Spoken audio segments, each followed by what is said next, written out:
growth in Indonesia has not really picked up in any vigorous manner since the country started coming out of the pandemic. In general, the banks are conservative. We've had some interesting developments in the non-bank financial sector and some funding through that. But overall, I would say an economy that is growing somewhere in the range of 4.5% to 5%. And around that, the credit growth environment has still been fairly muted, especially when we look at what's happening in the US and elsewhere. So I think that going through this cycle, although interest rates will be going up, as long as the economy is in good shape, there will be some demand for credit, some demand for consumer financing, auto, housing, durable goods, etc. But I think it will be a function of the overall dynamism of the economy.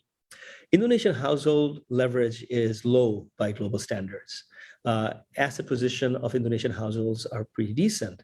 So as far as a bank or a non-bank lender is concerned, I think there is plenty of eligible individuals and households for financing.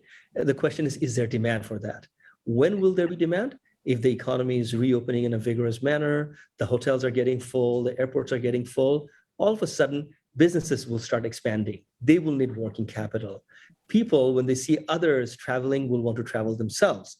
Or if they have been postponing large purchase decisions like a car or a home, they'll go ahead with it because all of a sudden, after 2 bleak years, the future is looking a bit brighter, a bit sunnier. And hence, I expect that if demand does hold up, growth stays in the 4.5% to 5% range, we will see decent pickup in credit growth.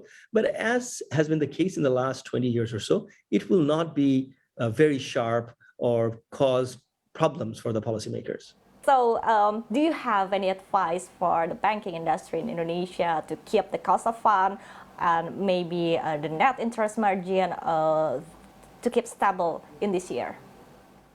I think we all know the key answer to that issue. It's not of short-term nature, but of long-term nature, which is the use of technology to improve the efficiency and the range of products a bank, a financial institution can offer its clients.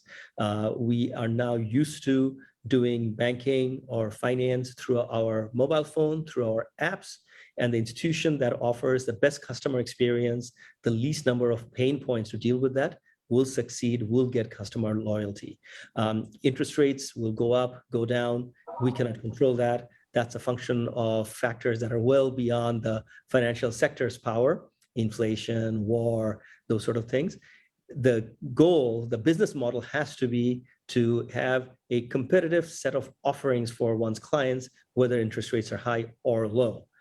When the curve is steep, net interest margin will be great for banks and they'll make money. But again, that's just taking advantage of the macro situation. That's not something that you create. What the banks and financial institutions can create is to improve the user experience of their clients, to provide them with easy-to-use interface, so banking almost becomes invisible, almost becomes light. That's the key lesson of the last few years, in my view.